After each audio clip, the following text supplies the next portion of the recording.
Organists is said to, is committed to developing capacity of its member.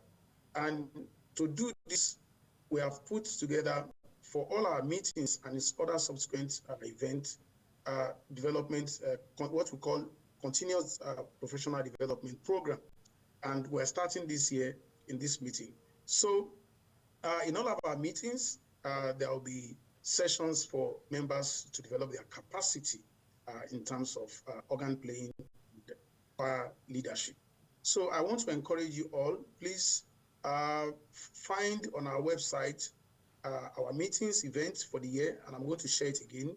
It will be shared on the, online, on the group chat for us, the program for the year. We have outlined quite a number of programs for the year. There will be webinars, there will be reciters, and significantly for this year, 2024, the guild will be 10, or the guild is 10 years, and we are quite excited about the growth so far. So these events are scheduled. You want to check the program so that you don't miss out on it. We look forward to a wonderful celebration, both in presentation and in our meeting. We are going to start, we will continue this meeting as we take the Guild's anthem. I'm sure it will be projected, and for those of us online, we can use the chat box to sing along. When in our music, God is glorified. And then after, we'll take the presentation. Thank you.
Organists pledge.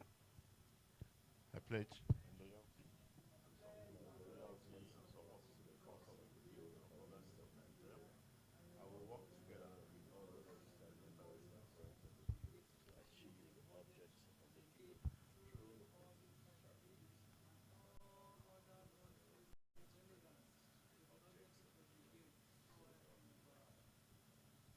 Thank you. Shall we have a seat?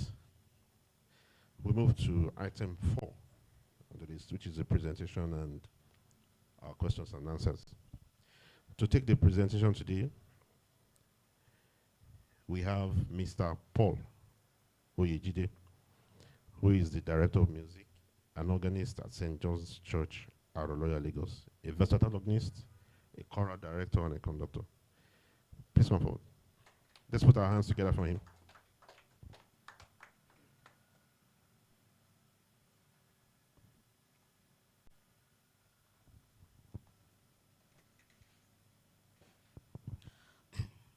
Good afternoon, everybody. Good afternoon. I want to appreciate the president of the guild and everybody involved in planning this event for finding me worthy to be here today. I'm not here because I'm better than every other person, so I'm just here to share my ideas and hopefully also learn from you.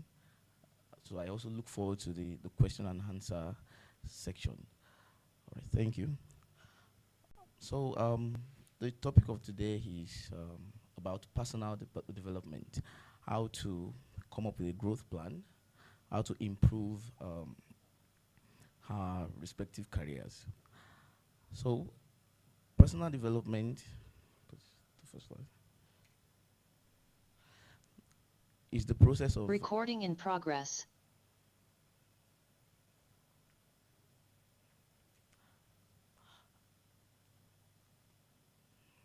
Is the process of improving oneself through conscious habits and activities.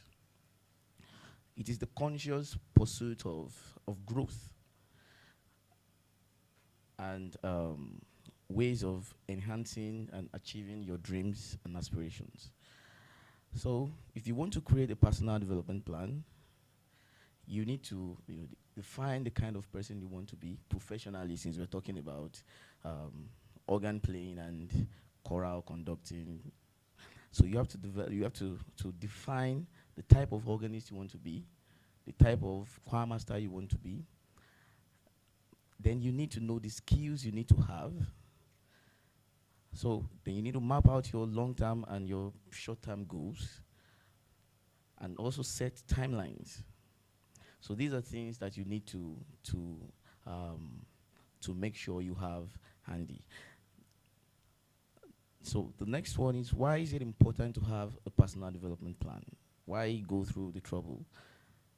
So personal development plan increases your self-awareness and self-esteem, because to develop a plan, that means you must even look inwards. You must go through a period of self-reflection. So you must know yourself, you know your weaknesses, you know your strengths. So by the time you start planning, it helps you grow. It improves your self-esteem, because you know you're doing something positive. You know you're practicing for this program. You know you're preparing for it. So you're a bit more confident than usual. Then it makes you more aware of things. Things are no more accidental. You know you're intentional about things. Then it also increases mental fitness, because you actually need to be mentally fit to work properly. Some people are not, they're not mentally okay, which is why things don't go well. Things don't go properly. You say this, they're already fighting you. They're not fit. Then it also gives greater resilience. At times you have a bad performance and you're just down. But when you have a plan, you know you're working at it. It's not like you're just not doing anything. So even after a bad performance, you get up the next day, you practice again, you go again. You're not down. You're not affected by. You will be affected by whatever. You'll be affected by the bad performance, but you have the strength, the courage to get up again and work at it and keep improving. Then it also helps to achieve more knowledge and skills, because by the time you're preparing for by the time you're mapping out your plans, knowing the skills you need, the skills you already have, you have to learn new skills, you have to acquire more knowledge. So this really helps with that. Then it also helps with personal and professional relationships with other musicians, even the clergy, the choir, and everybody involved. So this is a very important area that it really helps with. It helps with the emotional and the social aspect. Most of us, most musicians are not social. You're just by yourself. You don't really interact. So, so it helps with that. Um, so how to set personal growth and development goals. So you need to ask. You need to ask some questions. This is the part where you have to ask some questions. Now you have to draft your vision. What do I want to do? And before you can even draft your vision, you need to go through self-reflection. You need to know where you are and know where you're going. So when you know where you are and where you're going, you can compare. So that can help you draft out the vision. So you have to set aside time to think deeply and evaluate yourself. Another thing that helps is to discuss your goals with people that have already been there. I want to be a good organist. You know the good organists around. You can just set apart some time, talk to them. How did you achieve this? Oh, I know you're a medical doctor, but you play the organ so well. How did you achieve this? You're a teacher and you're still a fantastic choir master. How did you achieve this? It helps you. It cuts away all the time that you would have wasted on your own trying to figure out how to get to where you want to be. This particular one, I remember that after my NYSE, I didn't know what to do. I wanted to study music. I wanted to face music full time, but I studied engineering. So I remember I had to talk to somebody, and the person told me that, well, you can do both. I was ready to drop engineering, then let me just go and face, but I thought you couldn't do both. Like you'd have to face music so that it can be good. So someone told me, you don't have to drop any. You can actually do both. Do this. I mean, you can still maybe do an exam, things like that. So it really helped. It clarified the whole thing, and I moved on from there. The second step is to set specific, realistic, and achievable goals. And at this point, I'm going to talk about SMART goals. So your goals must be specific. It doesn't have to be, ambiguous. What do you want to do? Be specific about it. I want to be this, not neither here nor there. So you have to be very intentional about it. You have to be specific about it. And it also has to be measurable. Your goals must be measurable. You must be able to see when change occurs. You must be able to measure progress. Okay, this is where I am right now, but I was here last month. I'm here now. So you can measure your goal. You can measure if things are even improving, if there's change, or if you're still where if nothing has changed at all. You can track your success. You must be able to do that. And another one is your goals must be attainable. You can't go on planning things that are not attainable, things you cannot do. You just started learning the organ and your goal is to play the Passacalia by December. I don't know how you're going to do that. So it must be attainable. It must be realistic. Don't lie to yourself. You have to be realistic about it. You work full time and you want to do this. So think about it. Is this my goal? Is it realistic? And the other one, which is the last one, is it must be time bound. You must be able to set a timeline. At so time, I want to be here. At so time, I want to be here. You have to break it down. Are you thinking long-term goals, short-term goals? It must be time bound. The next step is to determine the skills you will need to achieve your goals. So at this point, you're expected to have you're expected to have an idea of your strengths and weaknesses. So whatever your goals are, you have to compare your list of your strengths with the skills you need to attain them. More of a skill gap analysis. Then you now start building on it. So for these, I've taken time to highlight some of the skills that will be needed. They're in two parts: the technical skills and the personal skills. So the technical skills. The first one is musicianship, which is really lacking today. most of us we are good at our instruments. Oh, I'm a good organist, I'm a good singer. But are you a good musician? Are you restricted to just your instrument? You know nothing about it's just your I can play I can do this, I can sing this solo, but you're not a good musician. So um, musicianship is what makes you a proper musician. It's the difference between learning how to technically play an instrument and becoming a musician. You have to be a proper musician. So this involves the primary skills, air training, sight reading, writing, good sense of tone and blend and all those things.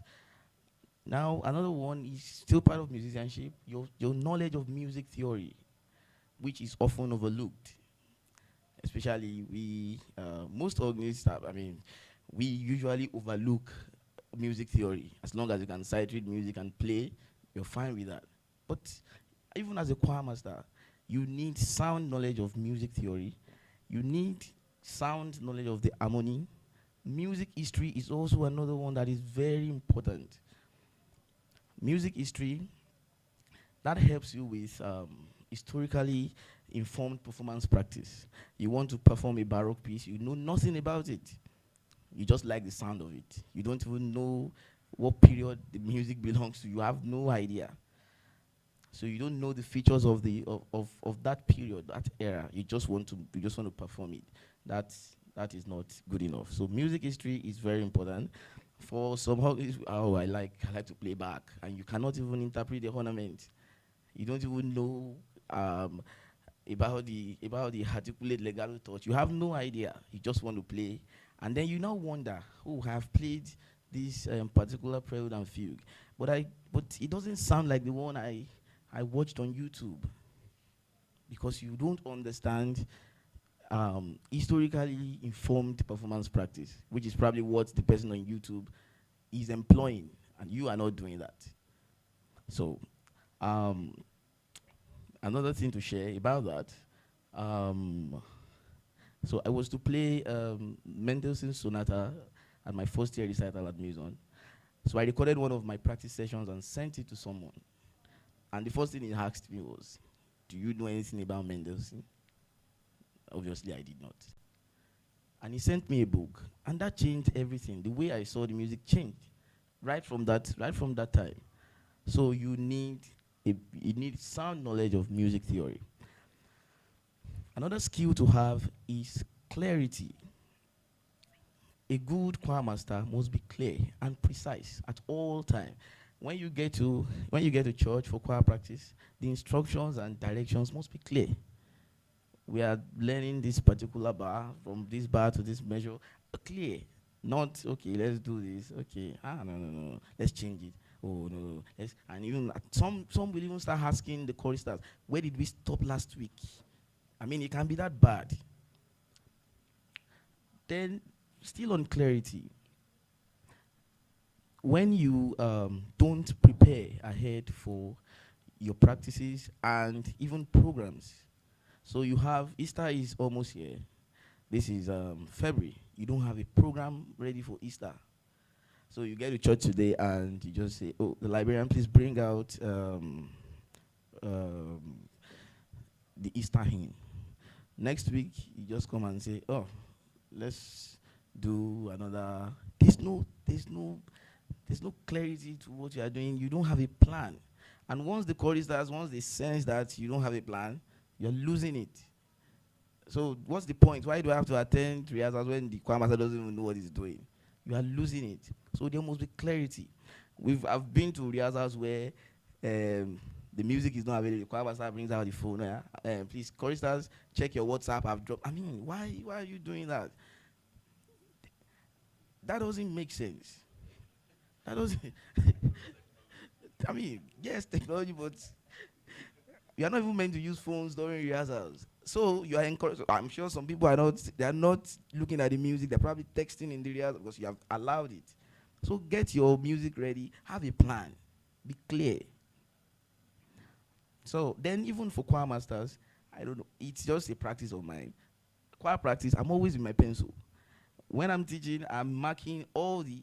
So I'm not going to start asking you next week where we stopped. I'm not going to start doing that because I've marked my. And then even all the instructions I'm going to give at the rehearsal, because I've prepared ahead, they are all on my own music. So I'm not just improvising along the no.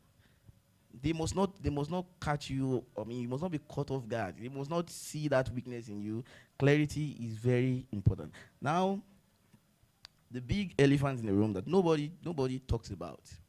I mean, recently it's been overlooked. Programming.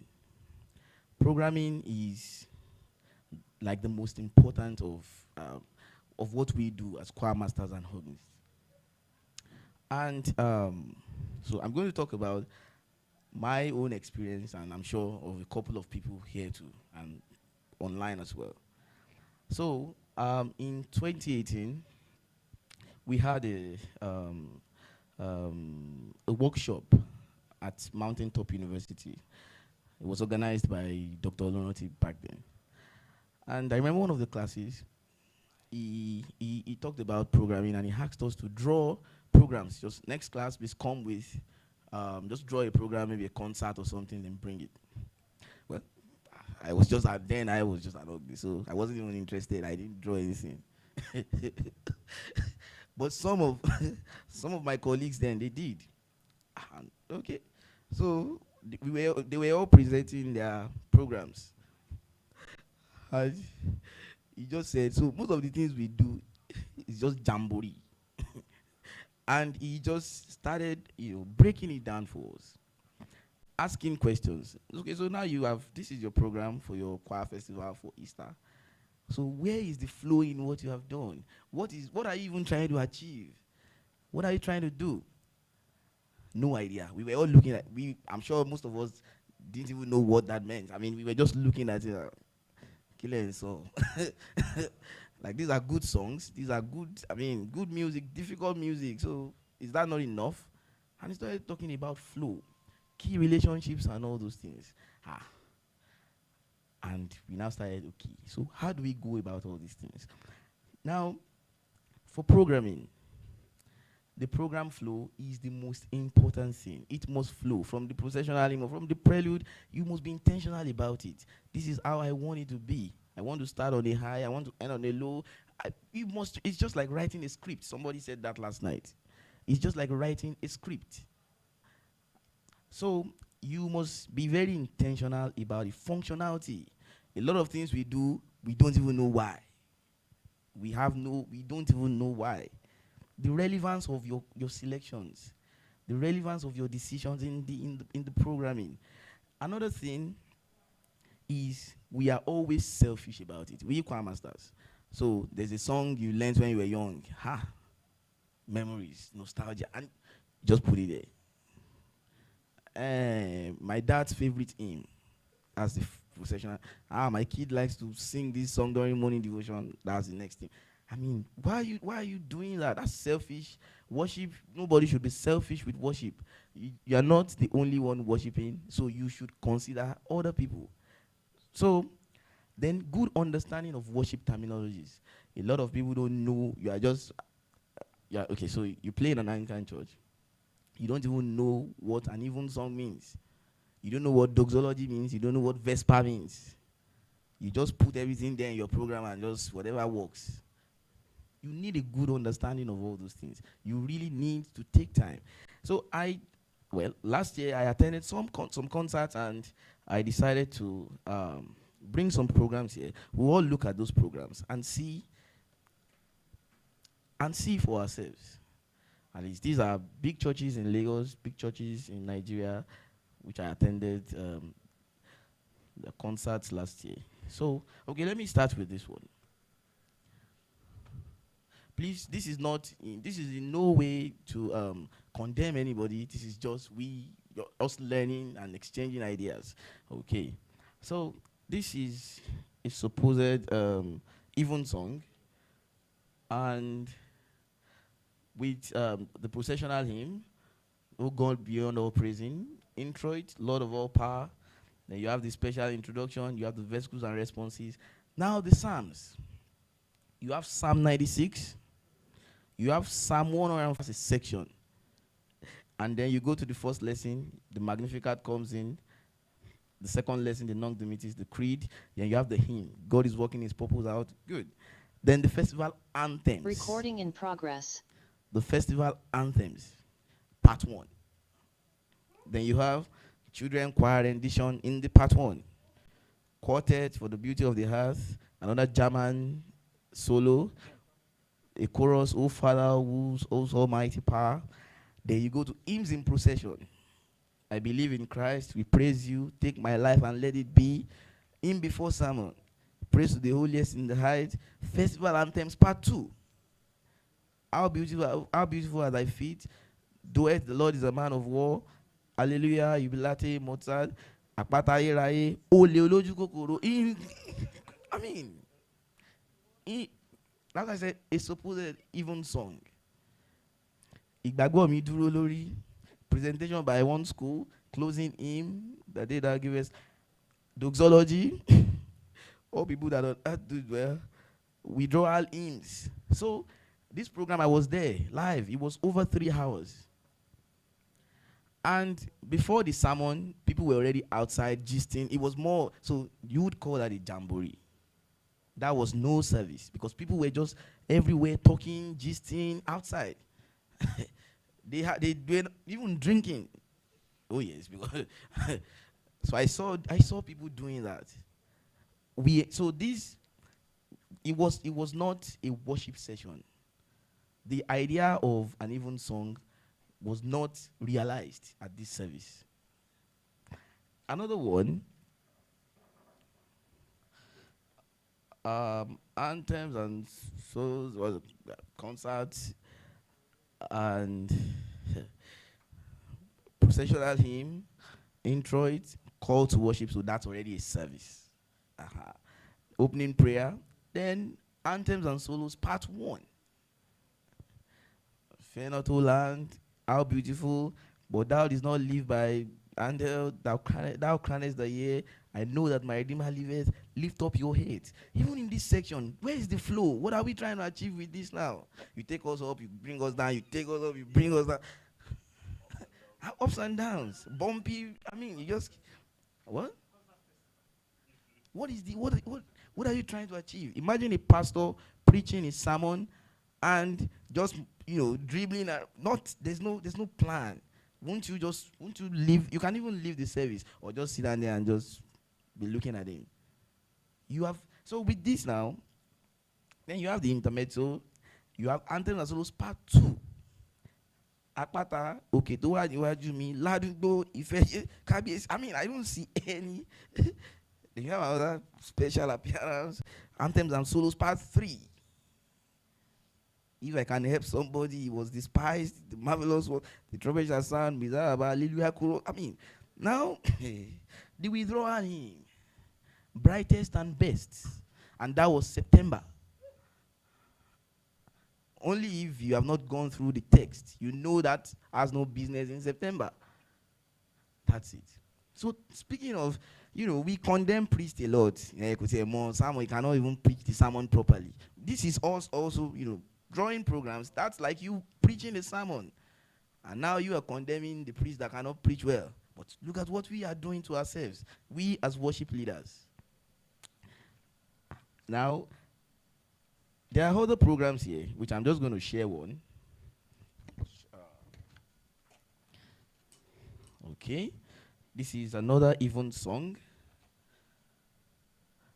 From the order of service, clergy procession, Psalm 122, introit, you'll be caritas, bidding prayers, praises and responses, Psalm 27, just one psalm. Old Testament reading, the Magnificat.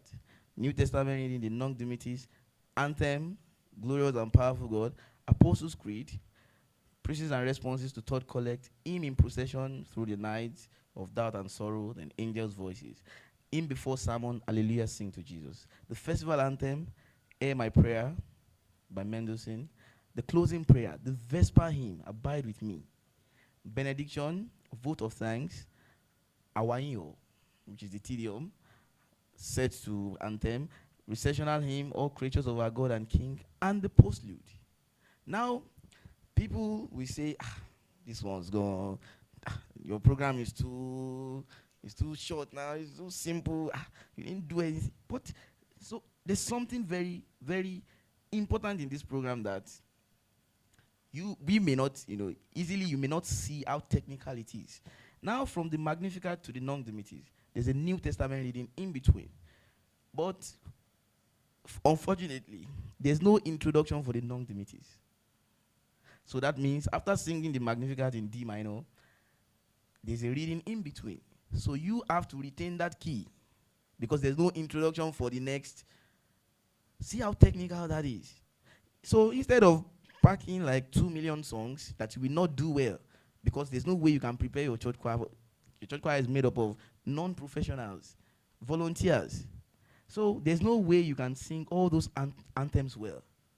But you'd rather have those ones because to show that I'm working. The choir master is working. The choir master is this. The church is this. No. There's beauty in simplicity. If well done, that simple music can be beautiful, can be performed. So now look at this program. I'm going to share my own personal experience. The last choir festival we had at December last year, we started at 5. At 6:10, 6:15, we were done. Or 6:20, I think. Then, people started coming in. Everybody, you are done. We are done. We missed your festival. And somebody said something. Unfortunately, an organist. And he was like, this program was short, Joe. It's too short. I said, but please go through the order of service. Is there anything we missed out on? We did everything. It was an even song. He was like, girl, you didn't do.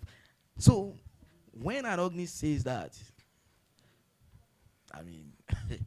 it shows that there's a problem. There's a serious problem when it comes to programming. We have no idea how a program should be. So instead of organizing those jamborees that do not help people worship, we should start, asking questions, functionality, relevance. Last year at the choir festival, I changed something which I didn't know some people. It was important to some people in the church. Not even in the church, maybe some of the choristers. The idea of hymns in procession. So, we've always done it. It's done everywhere. In Nigeria, I think. So, but I for one, I've never really liked it because I've always questioned its relevance in the service. So, but until 2 years ago, I was not a music director, so I had no power over programming. Then last year, I just said, so I retained it 2 years ago, but last year I said, I asked people, please, why do you do hymns in procession? Choir masters, seasoned ones. Nobody could give me any serious. It was just, they were just like, to somebody even says something to showcase your choir so that people can know that everybody can sing we can all sing. They can all sing their part properly. I said, oh, okay. That's not for as far as I'm concerned. That's not important to me. That's not important to me. So I removed it. And somebody came to me, said he had been in the choir for over 40 years, and this is a tradition. You cannot change it. Why? And I asked him the same question. Why do we have him in procession in the service? He couldn't say anything. Just sentiment. I'm not saying you should remove him. I'm just that I questioned it and I couldn't find any good answer. So and I removed it. So let's start questioning things, not just following. Okay, this is how they do it. Don't change it. No, ask questions. Why? Functionality in the service, because the church is a place of worship. So whatever you are doing there has to be functional, has to be intentional, not because somebody has said that's how to do it. You just keep doing it. Now, another way to improve our programming skill, you have to work with your clergy. You need to even know. Okay, so today's the festival is September this. Of course, for we Orthodox, for the Orthodox Church, you have readings for each day. So you should know. Okay, this is going to be the reading before the sermon. Now imagine your sermon is about forgiveness, and you have picked him before sermon, onward Christian soldiers. Think about it. There's no sense in it.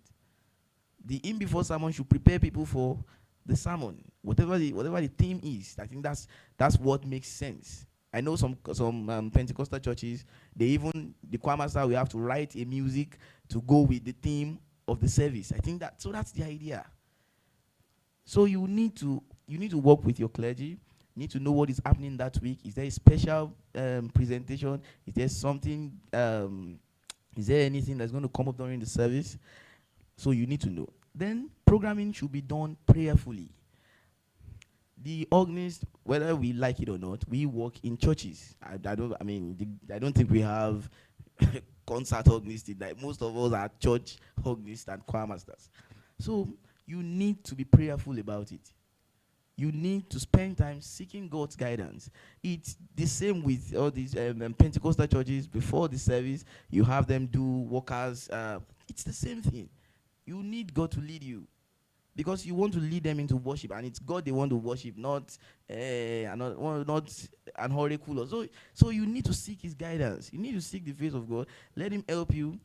And another problem is most of our choir masters and organists, we are not even Christians. We just go to church. We are not. Do we even believe in the faith? Some of us even question the existence of God, but we work in churches. So when you are not really into, okay, I can't tell you to follow me into worship when I'm not even here to worship. I myself, I'm not going to worship at a service. How do I tell you as the organist that, oh, please follow me into worship? That's my job, to help you worship better. Isn't that my job? But I'm not even going to worship at all. So there will always be that barrier between us. So it's very important. Another thing about programming is you need to send your programs to people. So if I draw any program, I send to you, please help me check it. Before the choir sees it, please let me go through this. I might miss out on a lot of things. You will probably see those errors. You will see, and it just makes it better. Some of us just like to, nobody must, because you don't want to be criticized. You don't want to be told that you're not doing it well. Is it not better someone tells you on the phone, Mr. Kinney, that your program is not good, than releasing it to everybody, and you now become public ridicule? Is it not better someone cautions you? All right. So please, let us be open to constructive criticisms. Let people say things to you. It doesn't take anything. It just makes you better. So for organists, for solo performances, timing is very important. You don't want to keep people there for 2 hours listening to organ music. I mean, it can become boring at some point. So it has to be timely. And even for choir masters too, your concert shouldn't be too long. Especially all these even songs. People must have gone to church in the morning. So keep it as brief as possible. 1 hour, 1 hour, 20 minutes, 1 hour, 30 minutes. If you can even go, so I make it a point of duty to talk to whoever is going to preach. The last one we did, we invited a guest preacher, and we told him 7 minutes. We told him, we were specific about it. We told him 7 minutes, because I already timed everything. So, and I knew that by the time we're done, it shouldn't be more than maybe 1 hour, 10 minutes, 1 hour, 20 minutes. That's okay. So we told him, there's nothing wrong with that. It just shows that you have prepared for the service. He's not going to be angry about it.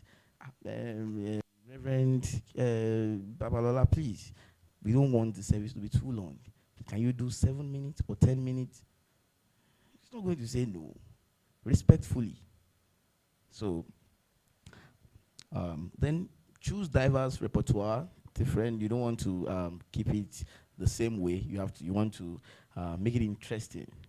You know what I mean? Then for solo performers, it is always good to begin with a good warm-up piece, something not too difficult, because I'm sure most of us grow into performances. When you start, you are still battling with nerves and a lot of things. You are seeing your friends in the church, your family members. You are thinking, am I not going to embarrass myself today? So it's always better to start with something that no matter how bad, you find your way around it. So by the time you're playing the second music, you're home, you're good. Then I also spoke about key relationships earlier, and the flow is just the most important thing. The flow is just the most important thing. So, personal skills, enthusiasm. You have to be enthusiastic about choral music or organ, as the case may be.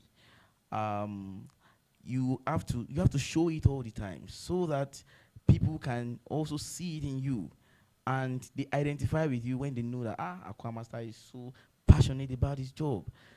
You call for rehearsal, you are there. You are not coming 30 minutes after the call time. You also need to have good sense of humor. The rehearsal is already getting difficult. People are not getting their notes. You have to just break. Try to maybe make a joke or something. Keep them relaxed and start again. Not ah, Lord and Master all the time. Then you have to be decisive. You need to know what you want to do and be clear about it. Don't be changing your mind, having different programs. This one is this one. Know what you want to do. And also patience. Most of us, we work with non-professionals. You are a professional, I'm an organist, I'm a choir. They are not. They are volunteers. You have to be patient. You have to understand that they are not at your level. So you have to be patient with them. And another one, which is very important now, people skills. Now, you need to know how to relate with people, which is lacking amongst. I used to say, one thing I learned, how not to be a choir master. I learned that a lot from a lot of people. How not to be. A lot of us do things that, you'll be like, what is the problem? Why are you hungry? Why are you fighting everybody? Maybe, I don't know, maybe that's another school where you have to be against your clergy. You have to fight. It doesn't help, because as a choir master, it doesn't help, because as a choir master, you will be judged based on the performances of your choir, and your choir will not perform well when you are fighting the clergy. Okay, so you have arranged the program. We're going to sing this, we're going to sing that, and you are fighting your vicar. And on the day of the performance, he just picks up the microphone and says, the last verse, the next one, the next hymn, all those anthems are gone. Are you going to say, oh no, sir, we prepared? And he's the Lord and Master of the service. So you need to have good relationship with your clergy, with everybody involved, even your subordinates. Some choir masters fight their subordinates.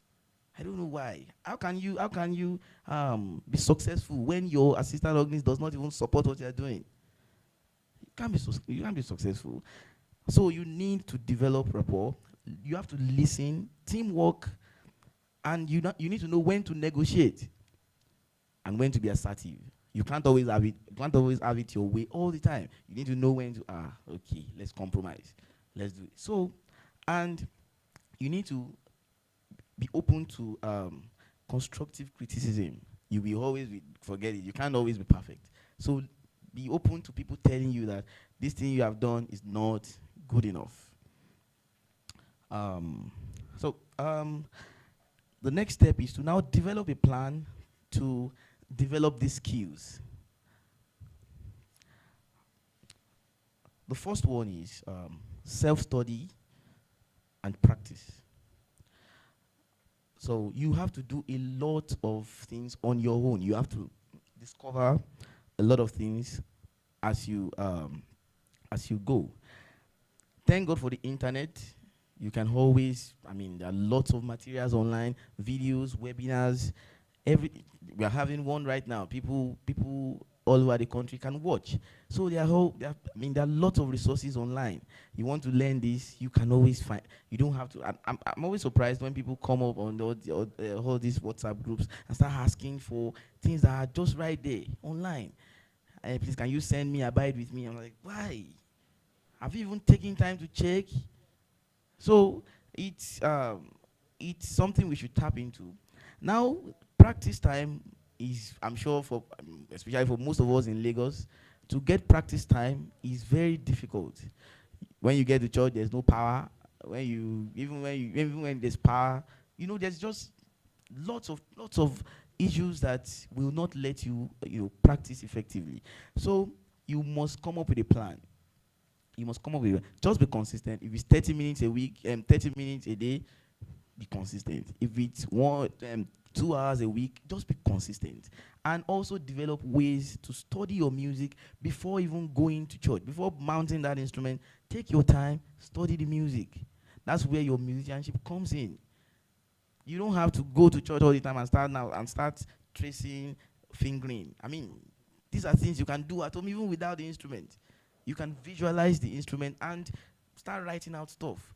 Your interpretations can be done without you going to church. So when you get to church, you already have a plan. My rehearsal is 30 minutes and I already have a plan. Bam. It's better than having 2 hours of unplanned rehearsal. Then another thing is always, for still on practicing and self-study, we should always make the right career move all the time, which is really lacking at the moment. Everybody is thinking of, how much will this new church pay me? I want to leave this my church. Oh, please, can you get me? You're not even thinking of, will this new church you want to join, will they let you grow? Will there be room for growth? You're leaving a church that performs proper music for a church that you play one hymn every Sunday, just because of the money. You're leaving a church with a pipe organ for a keyboard church, just because of the money, and they have no intention of buying anytime soon. You see that? So when you look at it, it doesn't make sense. It's counterproductive. Number two, we should try to achieve professional certifications. That's one thing we should go after. So when you're preparing for exams, automatically you're practicing. You have to practice. You have no choice. You have paid for ABRSM, maybe diploma exam. You've paid in pounds. Won't you practice? That's enough motivation to practice. You have no choice. You don't want to fail. You don't want to waste your money. Even if you are not a proud person, because for proud people, you don't want to fail. How will you tell your friends that I failed that diploma exam? But if, at least you like money. So you have paid pounds. You don't want to waste your money. So at least have that motivation. Let it come from anywhere. If it's pride or whatever, just have that motivation. So exams really help. It pushes you. And there are exams, lots of them. American Guild of Organists offers exams every year. Trinity, ABRSM, now they all do electronic exams. You don't even have to go there to do those exams. Muson is just right there on the island. You can do those exams. So that will push you. You can't prepare for recitals in your job. It's fine. Do exam. That's a form of recital too. Okay. Then another one is to get a teacher and also have a mentor. You have to. You need, when also preparing for exams, you need a teacher at some point. Maybe not at the beginning, but you need a teacher. Someone that has been there to teach you how to do all these things. I think Mr. Kyle used to say it back then. Organ playing is passed from one hand to another. That you pick up, I can give you tutors, books about organ playing. You read for 20 years. If they don't show you, you won't know it. That's just the thing. You'll be playing just fine, but there are things that will be lacking in your playing. So you need a teacher. But most of us will now say, but there was a time I went to meet Mr. Belgian Joe in church that he should be my teacher, and he said he just dodged. A lot of us will say that. At some point, we've all met one teacher that did not do anything for us. But there are reasons why those teachers don't. The reasons why those teachers don't accept us as students. Now, some of the reasons: lack of commitment.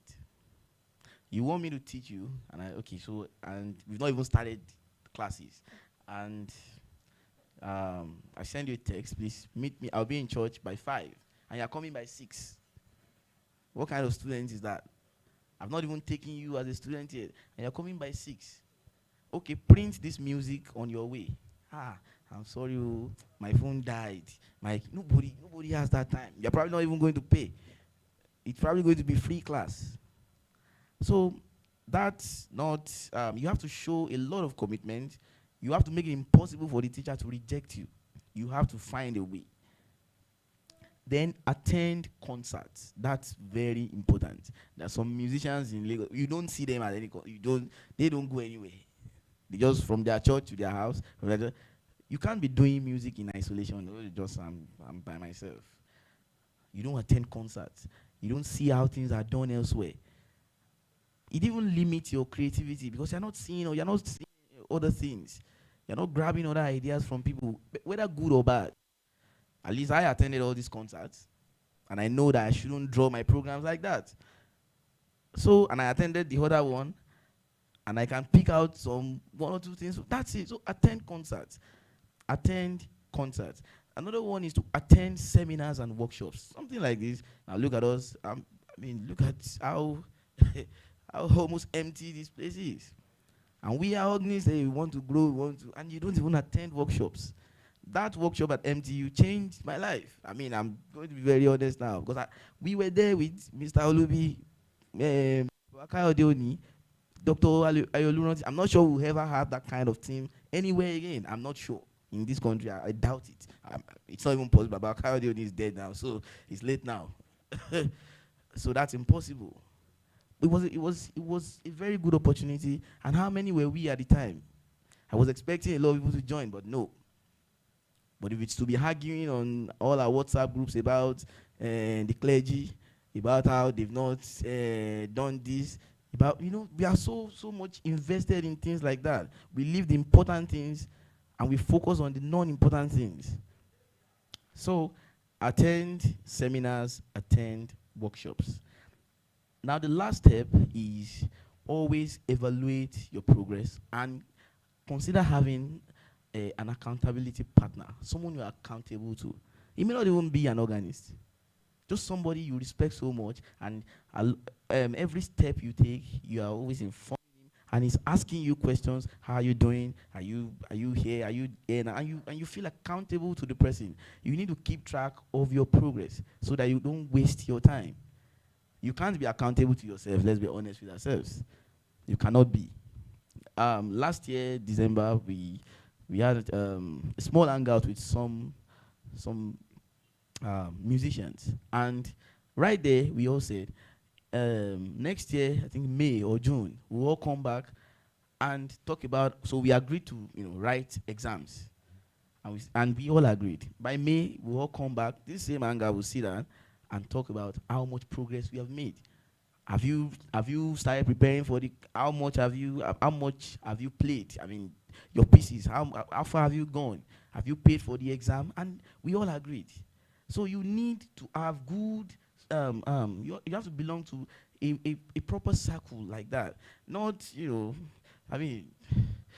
of us are loners. We just do our things alone. Your program, nobody is going to even tell you that what you have done doesn't really. I wonder how people are able to dish out all these things. Don't they? I ask myself, you don't have friends? You don't have anybody telling you that this is not right? So we need an accountability partner or partners. So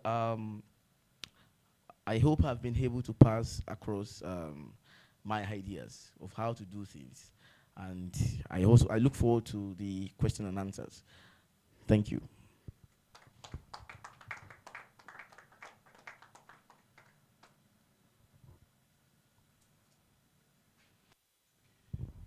Thank you very much, Mr. Oyejide.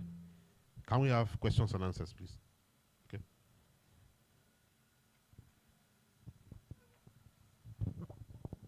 Good afternoon, everyone. Well, actually, my question is this. Well, as an assistant organist and choir master, an assistant choir master, okay, let me remove the choir master, assistant organist.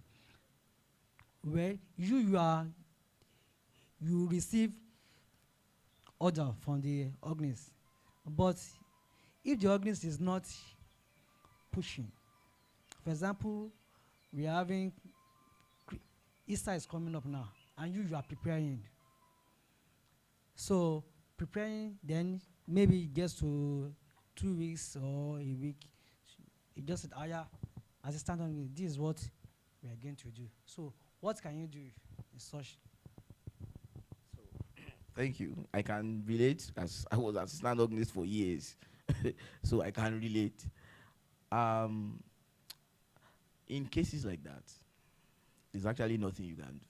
You just have to. There's really nothing you can do because the moment you start challenging the choir master, you have issues. So you already know his style. Okay, it's 2 weeks before the program. You just have to. So I experienced that for about 2-3 years, which is where your self practice and skill comes in. So I worked under a choir master that no program. You would never draw a program. So until maybe 2 weeks before, just like what you just said. So every rehearsal, you just, oh, librarian, go and bring out font once the child is born. Without even informing the organist before the rehearsal, Mr. Paul, please take. Sight reading. If I could, I mean, that would have been very embarrassing anyway. You would have to play like that. Not 2 years, maybe more than 5 years, because we worked together somewhere else as well. So it was the same style. Maybe at some point you get tired of it and find another church and move. But you can't challenge him. There's nothing. But that is not an ideal way of doing things. My Easter program is already in the choir office, pasted there on the wall since January. The organist already has the program, so he's already preparing the choir. So it is not a good way, and let's discourage that kind of attitude. It is not good. Poor musicianship, it's not good. Thank you. Thank you very much. For those of us online, please signify, then we'll give you your slots. Questions, please.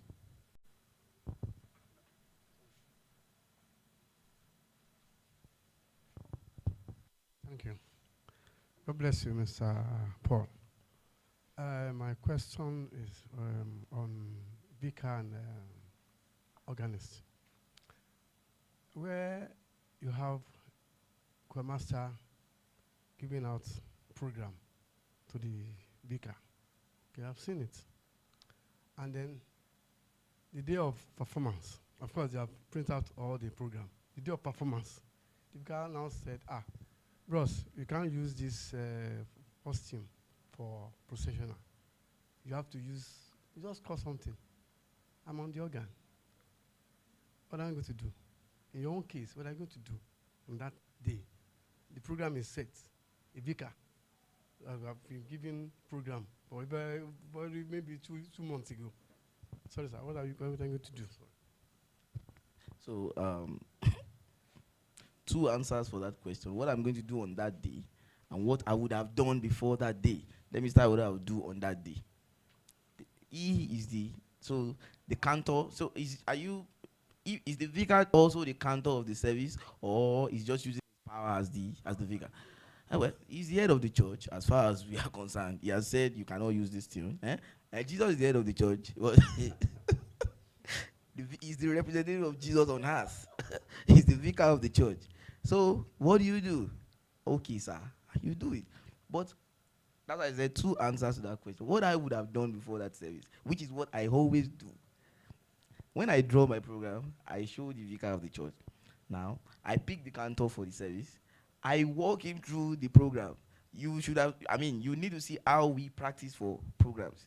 If you come, we'll see that, not just even the singing part of it, we'll go through even all the sentences, the prayers. This place, you will not see anything. No. So, for that to happen, the chances of that happening is almost only if devil decides to do his thing. It's almost impossible. And these are things you can verify. This is how we do, this is how we go about it. So that's my own style, which I think everybody should try. And it boils down to relationship with your clergy. If your vicar is doing that to you, trust me, you guys are not, you are not together. Trust me. Yes. I really appreciate that. But mostly, I don't want to mention any diocese. Just let me direct in some points, in some area. We have some vicars. So, okay, you have bring out your program. What they will say, this is how I do my thing. We have good relationship. There's no problem. But on that day, I'm in charge. Because I'm in charge, what I'm going to do. But I thank God that something happened sometimes ago. And I have to just, because whatever I do it and write down. Do you understand? Just to, for future, in case of any problem. Immediately, the elder called me, what happened? What is going on? No, there's no problem. I have where we wrote everything. I have to go and bring out my paper. This is what Bika signed for. So what? Bika signed this one? And then approve. I'm in charge. Whatever I say is final. Are we going to, we can't die now. We have to follow suit. Do you understand? But we thank God that that performance is the best performance. Anyways, I mean, with that, another thing, please always try to earn the respect of the people you work with. That's key. So at times, even yesterday, yes, no, organist. Even you as an organist, you just look at, why are you like this? Why are you dressed like this? Why do you speak like this? So, the vicar just sees you as maybe one idiot. He doesn't even respect you. That's one thing we have to really, really, really earn, the respect of the people we work with. And there are different ways to do that. Our conduct, the way we behave, the way we talk, the way we dress, those things matter a lot. People judge, people profile you. They see you and they just think, okay, this one is just one non-entity. So it doesn't respect you. I mean, that's what happens in all these, most of these smaller churches, and that's what happens. They don't care. The vicar doesn't respect you. So another thing. Now you are doing, so you have a program, your choir has a program, you're trying to raise funds, you're trying to do this, you're trying to do that, and you are the choir, they are the one fronting everything. And you cannot even say, okay, this fund we are raising, I'm also dropping 10,000. You cannot even do that. So normally you don't have to do that. But Nigeria, things don't work. There's no ideal situation in Nigeria. You need to go the extra mile to earn people's respect. It's unfortunate, but that's how it is. Your skill is not enough for people to respect you in Nigeria. He's a good organist. Okay, that's it. But nobody cares. So all these little things go a long way. You may not know. They are watching. People are watching. So, thank you. Thank you. We have Mary online. Please omit your microphone and let's have your question.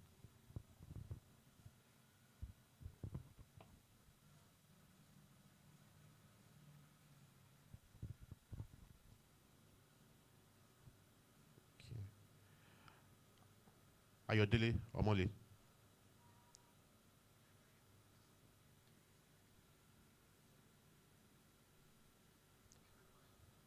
Hello?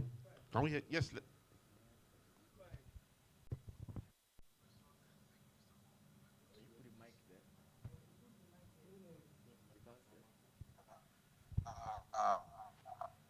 I,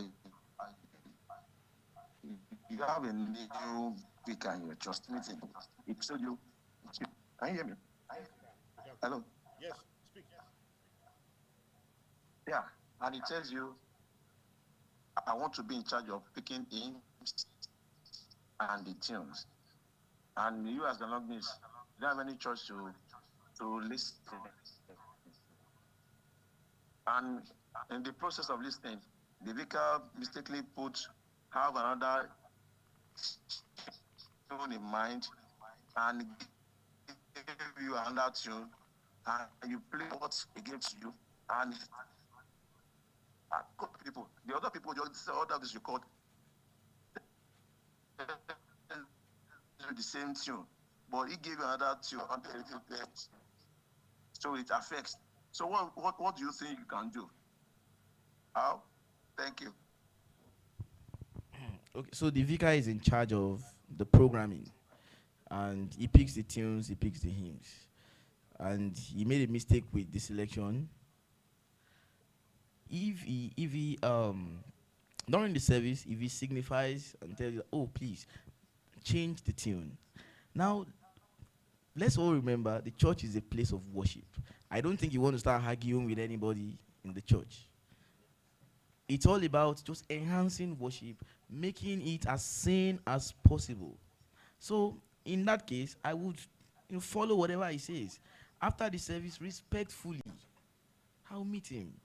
Ah, sir, this could have been avoided. I mean, he would even know.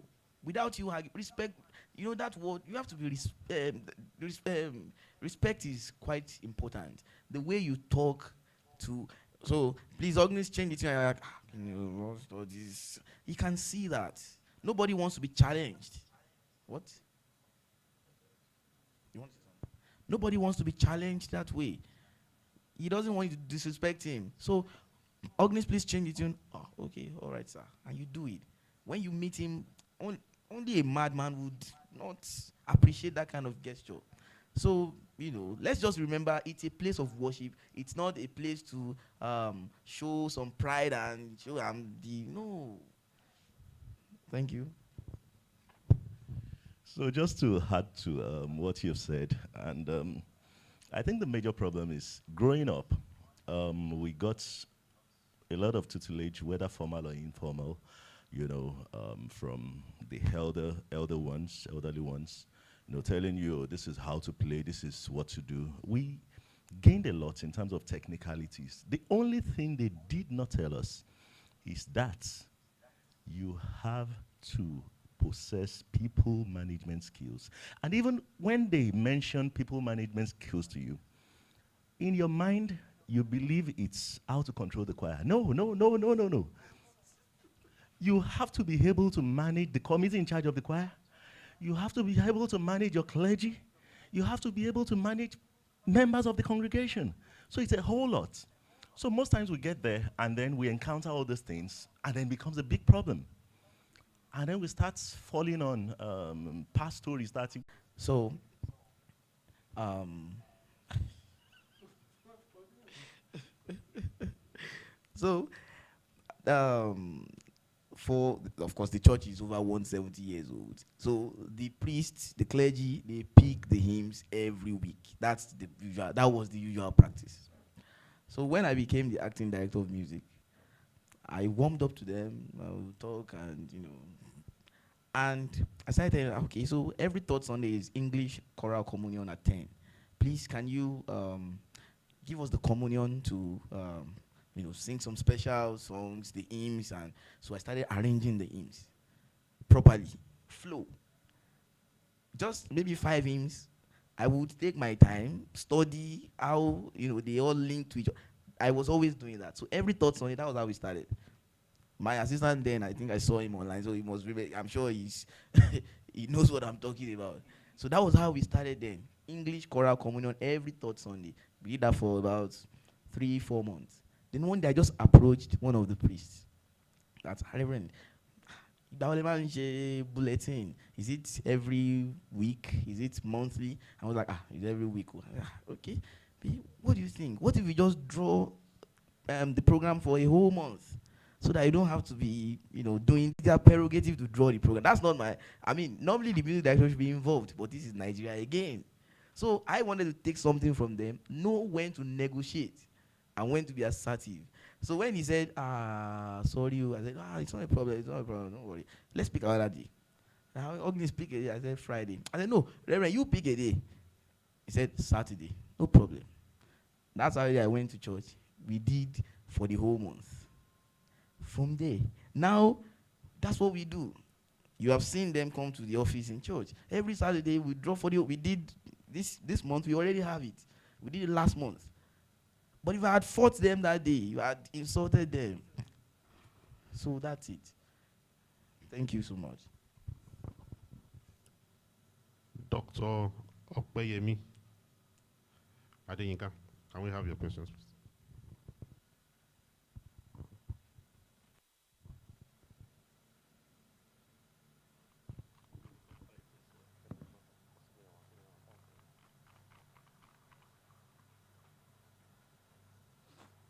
Dr. Opeyemi.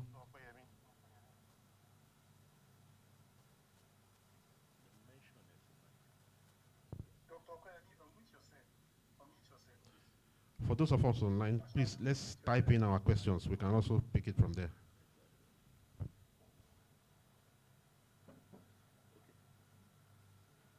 Dr. Shagu, unmute yourself, please.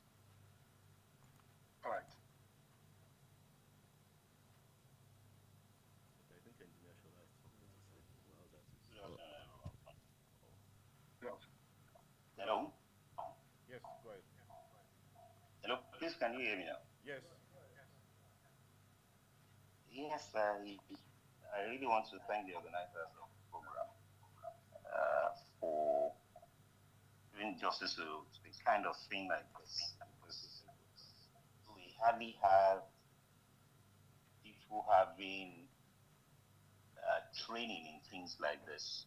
You know, it's one thing to be skilled, and it's another thing to have the understanding of how to manage the affairs of where you have been asked to manage. Mine is not a question, but just a kind of contributions to what has been said by, or what some of the facilitators, they've said. I've been coming from two angles as the son of an Anglican priest, and then as a music person who once managed the choir of a cathedral. Most times, most church musicians or organists or choir masters or, just name them, they see themselves contending the office of a priest. And when that happens, you cannot have two captain in the ship. If the person, like I think it was Paul who said, nobody wants to be, nobody likes to be challenged.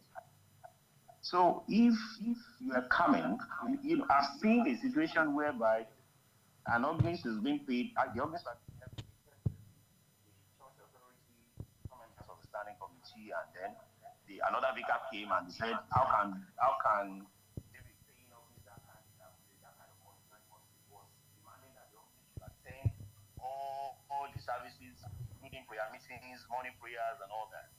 And it's like, this is not possible. It's not feasible. But like Paul said, that there are ways you can say, rárá mi wá o, rárá mi ní wá. The Yorubas will say, pẹ̀lẹ́ lákọ ó lábò. And the Yorubas just, have a saying that I fẹlẹ̀ kébò sí, òun ni àìfẹlẹ̀ jó. So most times, I think people really need to be circumspect in the way they handle choir, in the way they manage the affairs of choir. People need to be emotionally intelligent to understand that, okay, well, I can't fight everybody. And if you hand respect, people don't command respect. You earn it. And you earn it with different things. And I really, Paul said a whole lot of things in that regard. If you are going to earn respect of those people that you are working with, of the people you are leading, you must earn it in principle, in everything. And if the person that you are working with, if you have a very cordial relationship, you understand? I've seen situations whereby a vicar told the organist to stand up and ask somebody, one young folk, to play the recessional in. And the organist said, no, I'm not going to stand up. And the thing became a kind of exchange. I left the church. I walk out of the service. What kind of rubbish is this? Yeah, I later told the vicar when we got to talk about that. See, if I were you, I would do things differently. And that's if I'm coming to your church for the first time, I won't come to that church again. And the organist too, I met him later, much more later, and I said that was wrong. If I were, it was more like you were challenging the authority of the vicar at that.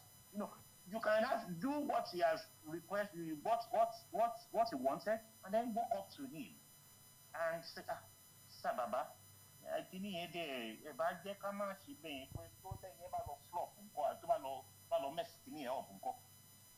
perhaps there will be understanding.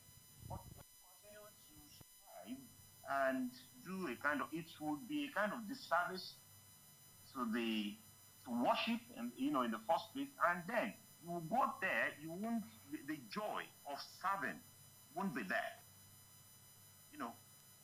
I think that's just what I want. That's what I want. Thank you very much, Dr. Ashalu.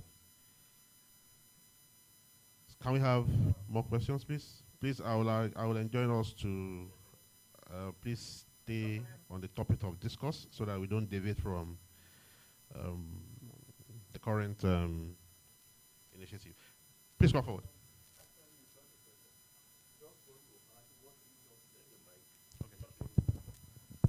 As far as I know, the priests, no matter whether how old or young they are still the head of that particular church.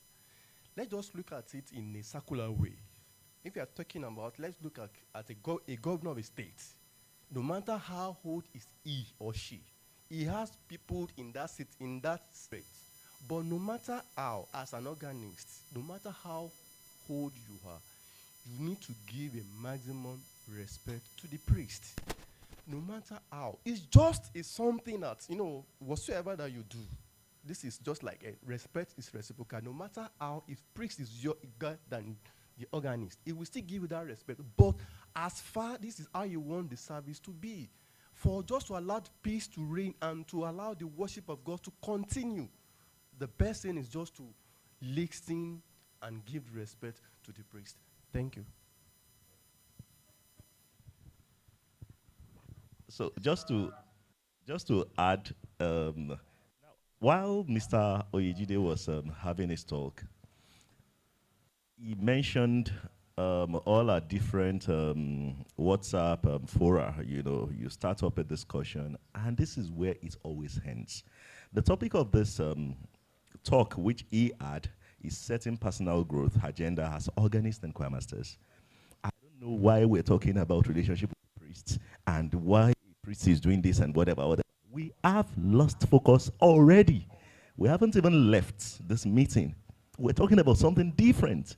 He gave us a talk on something different. But where are we right now? Talking about priests, talking about any kind of kinship, any kind of. Please, let's try to be focused and. Mr.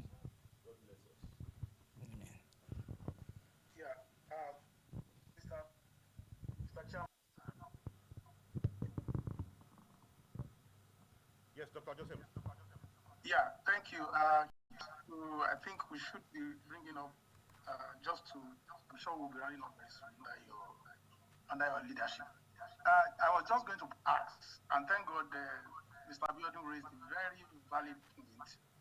Can our presenter, thank you again for taking us through very insightful presentation. Can you just take us through a simple program that I, as an organist, can set for myself, to take myself from this point to this point? You gave us some very example, but maybe because of time and you wanted to say many things.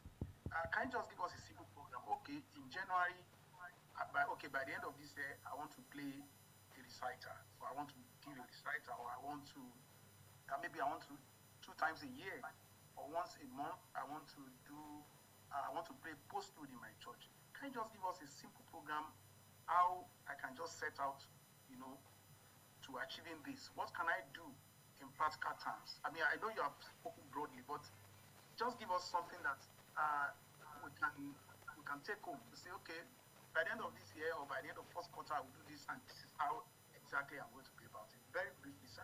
Thank you. Thank you, Dr. Joseph. So,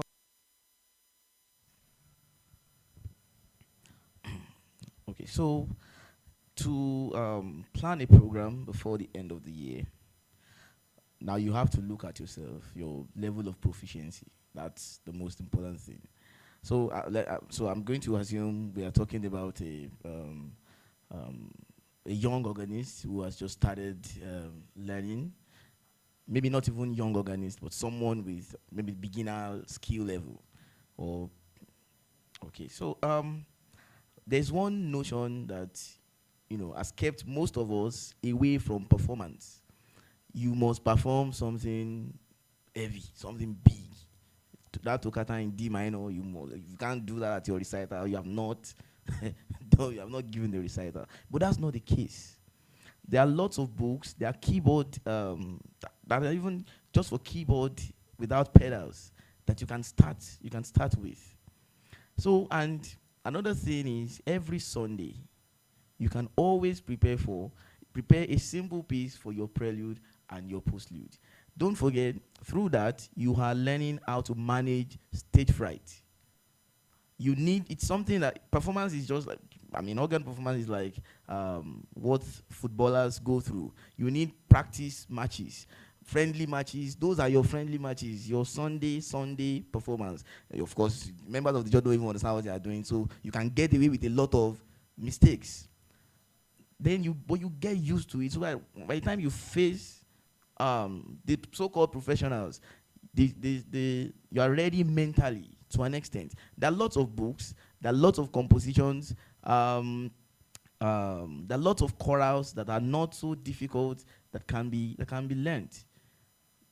There are even new compositions as well, modern compositions that are not very interesting music. All these things require research. You have to look for those things. You have to look for those things. So maybe plan a performance of about 30 minutes or maybe 25 minutes. You can have maybe five pieces, 3 minutes of different periods to have variety, to have options. So, and look for the flow is also important. You can start with a simple fanfare, go into something a bit more elaborate, then come back to smaller ones, and just have something attainable. I don't know if you want me to start listing the pieces. I don't think that will be possible, but just have a plan. And don't forget, Sunday is like friendly. That's your, yes, those are friendly matches. Plan even your introductions. I had it here in my book. Plan your introductions, plan your interludes. Just get into that performance mood. Every Sunday, you get used to it. Till professional performers, they still have stage fright. But when you start doing it almost every Sunday, it becomes a normal thing for you. So I think I've been able to. Please research. There are lots of music that can cater for every proficiency level. Thank you. And there are programs as well that you can, look for programs. There are lots of programs that you can try to pick one or two things from them. So, thank you. Thank you, Mr. Gigide.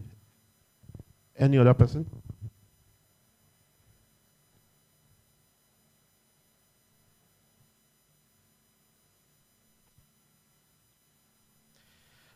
Okay. In the absence of no further questions, I would like to bring this to a close and thank Mr. Gide for a very good delivery. Lots of action points, lots of takeaways for so many of us. And I hope that we will draw some actions for ourselves that are easily smart objectives that very easy for us, measurable and achievable. Let's start, like he advised, from simple and grow out from there. Thank you very much. So we'll go to the meeting proper. Over to you, President.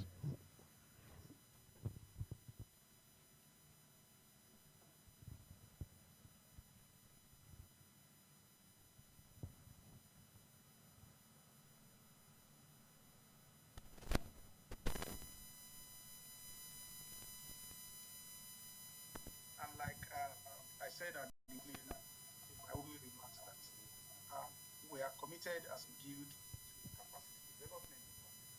We have established again, and I need to reiterate that we are not a union. Guild is not a union.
zones active now. We have the Lagos, South, and then Southwest. So we are making plans to move into Southeast.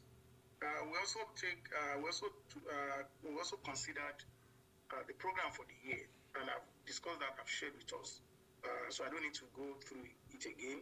There are programs for the year that are designed to help us achieve our objectives as a guild. The other matters that actions are ongoing. We're talking about, for instance, the SPC. I don't know if the committee chair is here to talk about. We will take that under reports from committee. Again, let me talk about membership. Some people have joined the guild from existence, and we encourage and we are strongly encouraged to keep our membership status, active by subscribing, by paying our dues. And please, we want to reiterate again that payment of dues is very essential for our commitment and for the operations of the guild. Is very, very important. So please, we are taking a decision at ESCO level and with the support of the BOT that we may not want to pay emphasis on backlogs, because some people have joined for over 10 years and they've not paid, but that at least from 2023 would begin to consider payment of membership registration. Very important. I'm talking about annual subscription. Even though some people are taking it upon themselves to clear their backlog, we appreciate if you are able to clear backlogs. However, if you are unable to do that, please, from 2023, you need to do that. And very soon we'll be publishing names of our members with their registration status on the website and on our Gonic platform, so that churches who want to do business with Organists can go there and verify. And just to quickly reiterate that sometimes last year, we got a letter from the embassy asking us to verify one of our members. And we were quite surprised. The person scanned his membership form, and the embassy sent to us and said, please verify this. So it's very important that for us to determine our membership status and financial commitment is very important. Please, we need your support on this, and we want you to join us as we move the guild forward. I know that some people are having issues. Some people have registered, they've not collected their certificate. Please kindly reach out to the secretary to sort out the certificate matters. I'd like us to quickly take reports on committees. The SPC Service Playing Committee has been inaugurated, and work is going on rapidly. Very soon they will publish the dates and details of the exam of the certification will be published very soon. I don't know if Akipelu is in the house to give us a report on service playing certification. If he's not in the house, there is Mr. Dr. Friday, Second Friday. Are you in the house? Are you online to give us reports on organ reciter? Our next organ reciter is, the first organ reciter will take place in April, Sunday 28th. So please, let's plan towards attending this event. So I think the chair is not around. Okay, we'll get details of. Then is the chair of 10th year anniversary. Let me report that, like I said at the opening, that the guild will be 10, or the guild is 10 this year, and we are celebrating it in grand style. So there's going to be a 10th anniversary event. As soon as the committee wraps up the plan, I'm sure they will share it with us very, very soon. Let me also report to us. Let me also report to us that for now, the our secretariat is at Good News Baptist Church, Suli. That's where our secretariat is for now. So if you need to do any correspondence, maybe you find a place to reach us, please, you can reach our secretary at Good News Baptist Church. I see Mr. Fadi is around. Mr. Fadi, please, can you unmute yourself briefly and give us report on organ recital plans? 3 minutes, sir. Thank you. Mr. Fadi, please. Yeah, please. Hello, good afternoon, House. Good afternoon. Yes. Thank you very much, my president, and also appreciate everybody that have contributed in the House. Straight to the point, our committee is saddled with responsibility to organize concert for the guild. What I can say right now is work in progress, because even yesterday evening we still had a meeting, and the meeting took so long that we are trying to get one or two things together. We may not be able to give any concrete resolution for now, but I can assure you we are working, every member of the committee is working towards the assignment given to us. And very soon we will get to the neck to give our report. We are working towards the target of on or before end of February to submit our report. We will definitely do that. Thank you so much. Thank you, Dr. Fadi, the chair of the Organ Reciter Committee. Organ Reciter Committee. Thank you. But like he has said, they are going to deliver. So as soon as they are ready, they will publish details of the report reciter. Thank you. Let me again, on behalf of the 10th anniversary committee, I don't know if any member of the committee is here, that plans are ongoing. The celebration is scheduled for sometimes in June, when we all come together to celebrate the guild. So I'm sure the committee, I'm sure the committee today are working, tirelessly to get us into that. For SPC, details will be given, but I can assure you it's going to be something very, very, very, very, very engaging in terms of the pre-test training and the test itself. Please,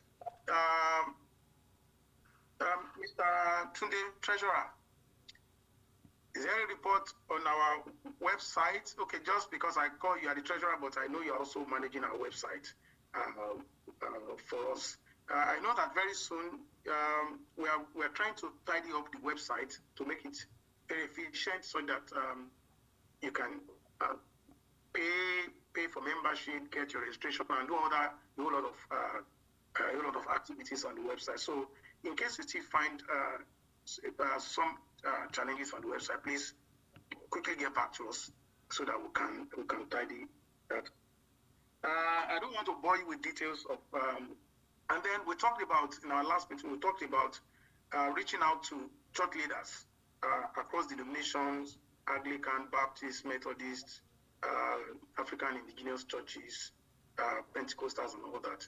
Yes, plans are ongoing to fast track our contact with church leaders, trying to let them know what the guild is doing, what the support we look forward from them, and what they can also benefit from us. So please, if you have any contacts, we rely on our members to, kindly help us, with contacts. If you have, maybe you are close to a bishop or you are close to general overseer, please, we will need to leverage your relationship, to get on this. So if you have any useful information on how we can reach these people, please do me an email or the secretary on that. Is there anything captured? Well, there are other matters, but these are just for the administrative matters. Don't need report to us. Let me share the minutes. Sorry. Okay, so So that's the minute of last minute. So we're just taking decisions. Secretary is not on ground to read the whole minute for us. We have taken reports from committees. Let me, on a very sad note, announce the passing on of one of us, and that is Reverend Kenny Adetoye, who up to his death was the music minister at First Baptist Church, Esther Town. The sad incident happened on the 3rd of February, and I need to put it on record that he was a committed and dedicated member of the guild. So I'd like us to observe a minute silence in honor of the departed faithful.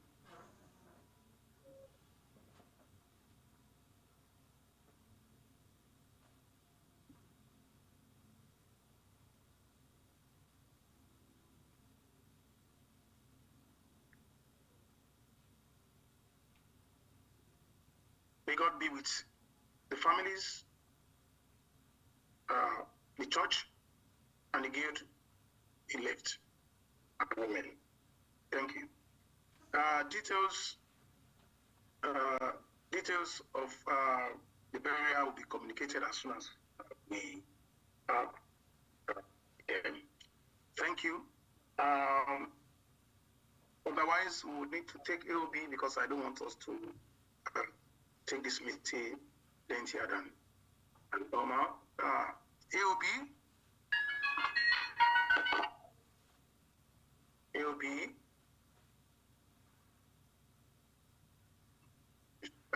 Mr. Shagufadi, I'm Dr. Shagufadi, please pardon me. Please, can you unmute yourself? Please, briefly. Dr. Shagun, please go ahead. Unmute yourself, please.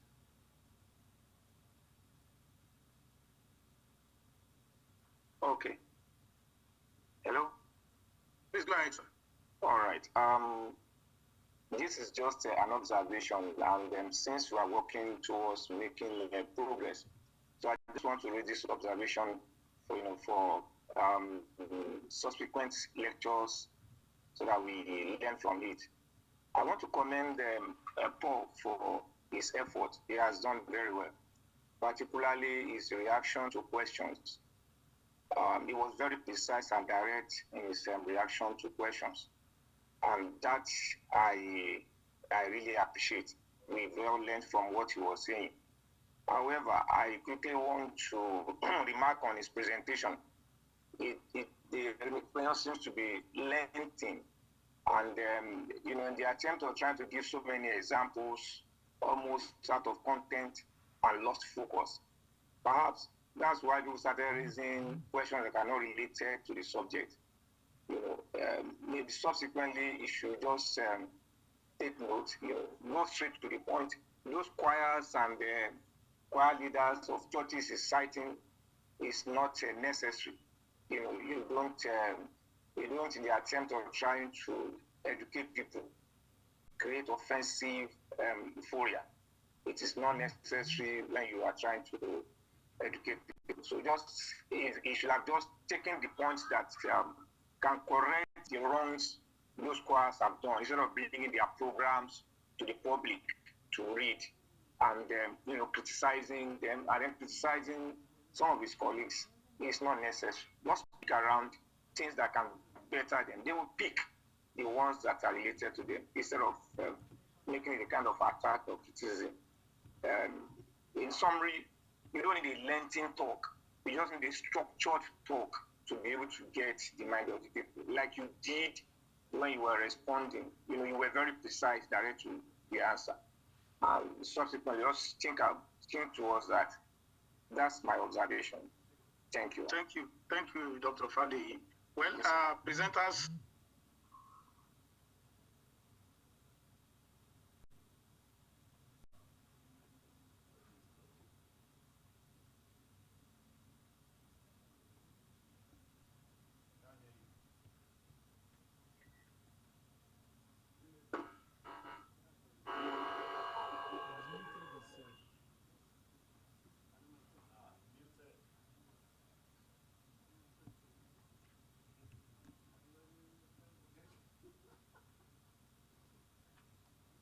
Sorry. I didn't mute myself. I was saying that, thank you, Dr. Fadi, and I said that, yes, presenters, during presentations, people have different analogies,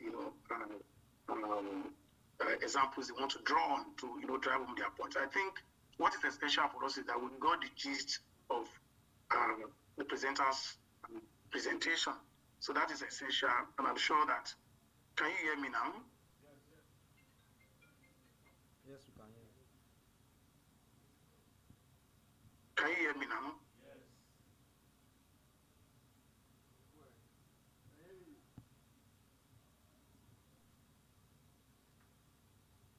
Can you hear me now? Yes, we can hear you.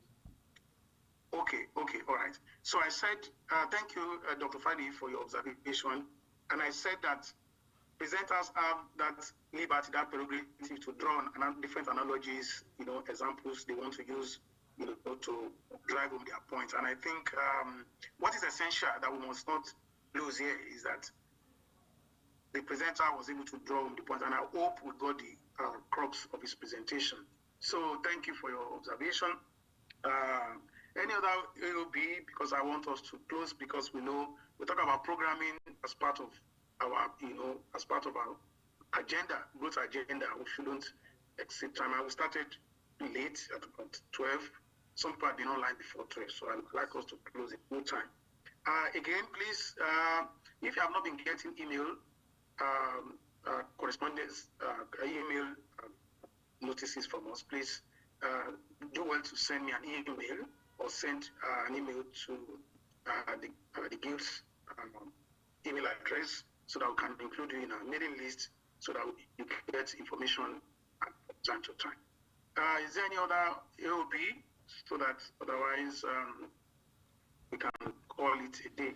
I'd like to, I know that some of our BOT members are around. I can see Baba Jai, thank you, sir, for coming.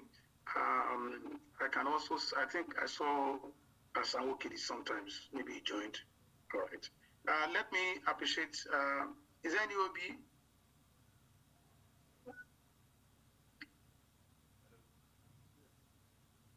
Rotunde? Yes. From the house? Is there any live contribution from the house? Yes, there is. Please, thank you. Please go ahead. Thank you. Please, let's make it brief, sir.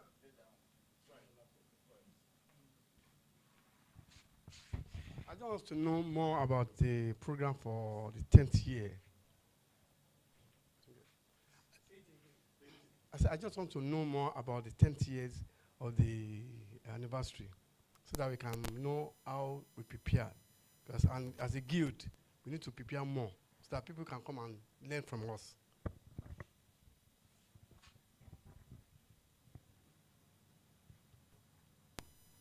I propose June, even though we have not decided a particular date or dates in June, but it's going to be in June. We are considering a number of factors, particularly because the 10th anniversary will also incorporate an appreciation concert for Dr. D.K. Olukoya, a very strong support to the gig. So we are also considering its availability, but we have proposed June. So please put it in your diary. But very soon, I'm sure before end of February, we'll be able to ascertain specifically what date that celebration will be in June. But I can also put it to you that it's going to be a 4-day affair. A symposium, workshop, and maybe concert, and then concert. So just please look forward to details from us. Thank you. Any other AOB from those online and on site?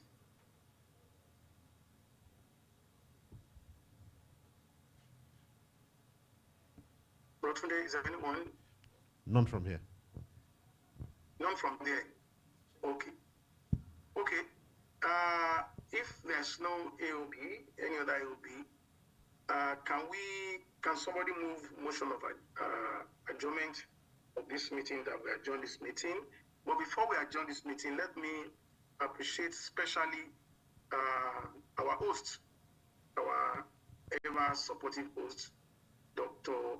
D.K. Olukoya, the General Overseer of Mountain of Fires and Miracle Ministry, of Mountain of Fire and Miracle Ministries worldwide, for graciously granting us the space and facilities that we have used for today's meeting. Please let us appreciate him, and particularly I must also thank the focal person, Mr. Leye Glabi, for helping us to put in place some of the things we have used. So, Mr. Leye, thank you very, very, very much. Thank you. Please, let's appreciate him. Mr. Alasumbo, is the post AOB comment or AOB comment? Please unmute yourself and let's have it quickly.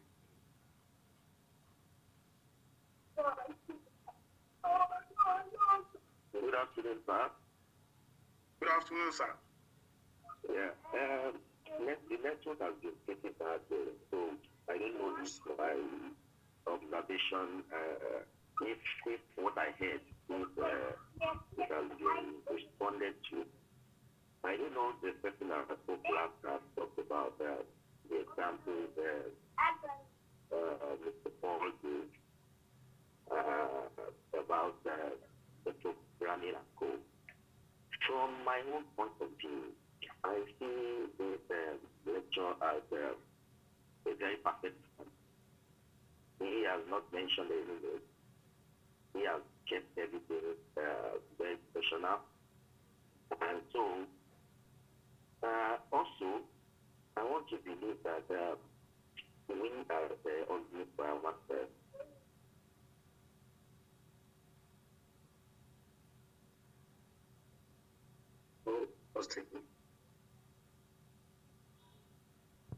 Mr. Lasumo. I think his network is poor. Okay. Mr. Lasumo, please unmute yourself and go ahead. okay. Please go ahead. Mr. Lasumo, go ahead. Unmute yourself and... Can you hear me? Yeah, we can hear you.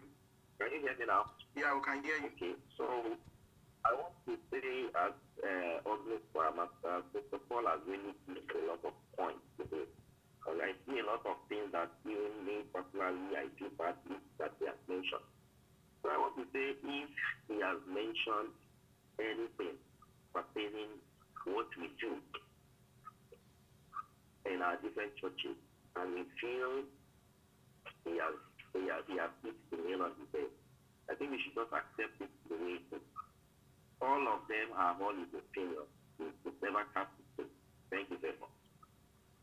Yeah, thank you, Mr. Lasumo. I think maybe because we didn't apply, I think I very important that even in broadcast media, they will, after interviewing somebody, they will say the opinion of this person is strictly his. And but like I said again, that whatever analogy, whatever example, whatever inferences the presenter are drawn, they are to drive home a point, and that we must not lose focus of those points that he's tried to, drive to us. And like you said again, yes, I'm not sure there was any name calling, but we have moved on. Thank you very much for that observation. Please, I just put it on the chat page, and then we're also going to share it. Our YouTube page is live, so this lecture will be published on the YouTube page, because especially for those of us online who lost in between, you can always go back and listen and then share the link among members, maybe in your diocese, in your region, in your district, or what have you, just for people to hear and benefit from this lecture. And we are going to, from time to time, our recordings, our webinars, our recitals will be published on the Gates website. So check YouTube, just type in Gate of Organists of Nigeria, subscribe to the page so that you can get notification. Thank you. Can someone move motion adjournment of this meeting?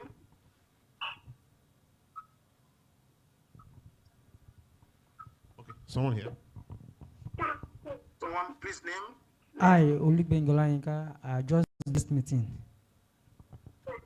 Any seconder, online or offline? Thank you. Seconded by Oluleye Akelabi. Oh, the host. Thank you, sir. Thank you. Thank you. All right. Baba Jai, please just give us a closing remark and then prayers.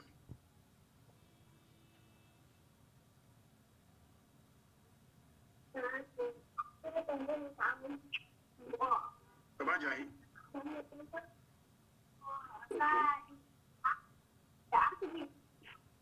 It's been a good meeting.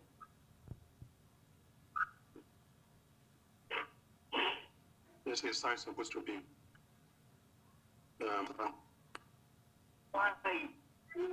You are later handle yes technology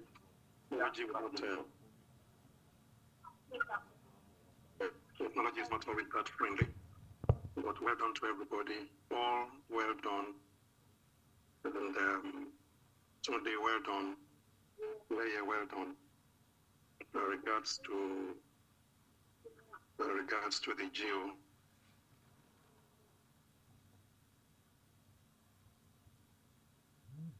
For all attendees, thanks for coming. Please keep it up. I was to attend the meeting physically, but as somebody much older than Kenny Aditoye, whom we lost, I had to stay in my house. It's cultural to mourn today. That all you younger ones will not, this is not the kind of overtaking we want. You will stay around to bury us. That's our prayer. May God grant his family the comfort at this time, and all of us the comfort in Jesus' name.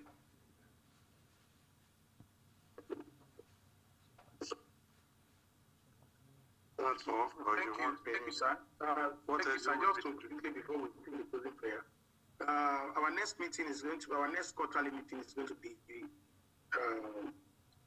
May 11, and it's going to be online. We took a decision that we should, because of logistics, travel challenge and all that we should do physical meeting twice, online meeting twice. So our next meeting is going to be online, and our CPD focus for that meeting will be basic hymn playing and interpretation. I can assure you it's going to be wonderful. The coordinator of the CPD, Brother Biodo Joe, whom again I must appreciate for helping us to locate a very quiet resource person, Paul. So thank you. So I'm sure if the CPD team, they will be working hard to get us ready on this. Please, let's do well to attend the next meeting. Other in-betweens, there will be other activities of the guild. Is anyone giving us the closing prayer from online? We started opening prayer on site. Can we have somebody giving us the closing prayer? Can I request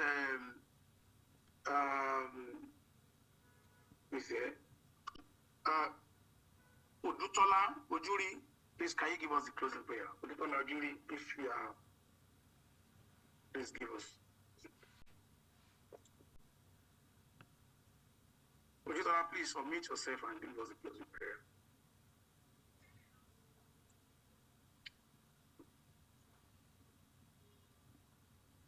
Odutola, please give us the closing prayer.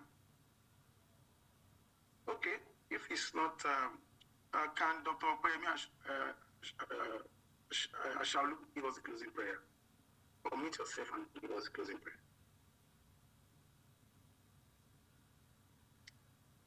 Dr. Okoyemi.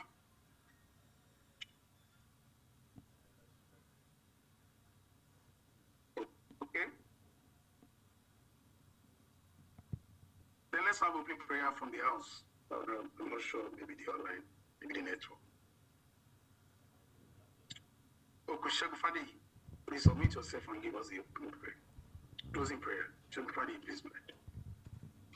Our Lord and our God, Father, we give you thanks, glory, and adoration for this wonderful opportunity once again that you have granted us to come together to deliberate. Lord, accept our thanks in Jesus' name. We thank you sincerely for the life of the resource person whom you have helped to nurture us today at our gathering, and for all contributions that have meaningfully touched us and that we are going to make meaningful that are going to make meaningful impact on us. Lord, accept our thanks in Jesus' name. We thank you for the lives of the National Executive Council and all of their committees and others that are working with them, the DOT and others that have been leading this organization. We thank you for their lives. We thank you for every one of us. The GEO of the Mountain Fire, yes, MFM that has been accommodating us. We thank you as well. God bless everyone of us. Thank you, God, for this wonderful opportunity. As we depart now, Father, we pray that we go to our respective homes safely, so that next when we are meeting, we shall meet in peace and continue to give you glory, honor, and adoration. So we pray in the mighty name of Jesus. Amen. Again, I want to thank our fiscal, those who attended physically, everyone who attended both physically and online, and the other members of the executive for making this meeting. Thank you for your presence. We appreciate you. And we hope that in our next subsequent meetings, we will be together. Thank you. Again, if you need to check the recording, go to our YouTube page. The recording of today's presentation is live. I mean, it's already published there. Thank you. Thank you, everyone. Let me unmute everyone so that you can say hello.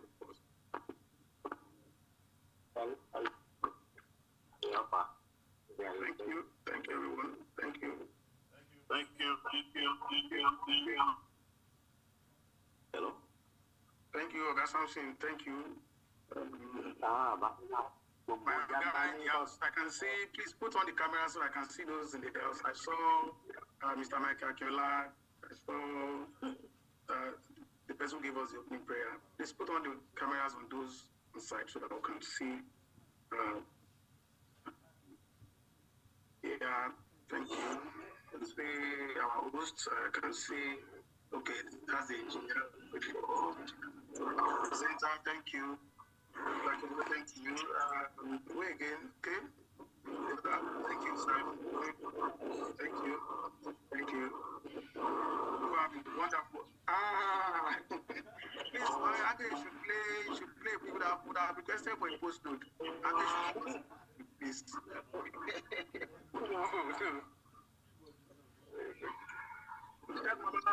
Is this Shego Alala? Shego, it's good to see you again after a long time. Paul are taking you. Is it? Where are you now? You are with Paul. Paul are taking you to. Recording Paul are stopped. taking you and dragging from Ibadan. It's okay. Paul, we'll see behind the camera. You have to pay migration fee.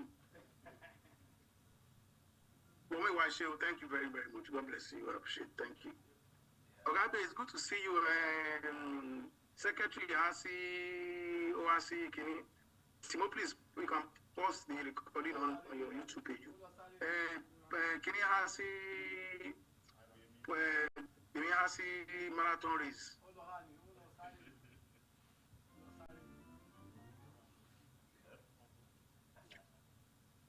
Mr. Paul.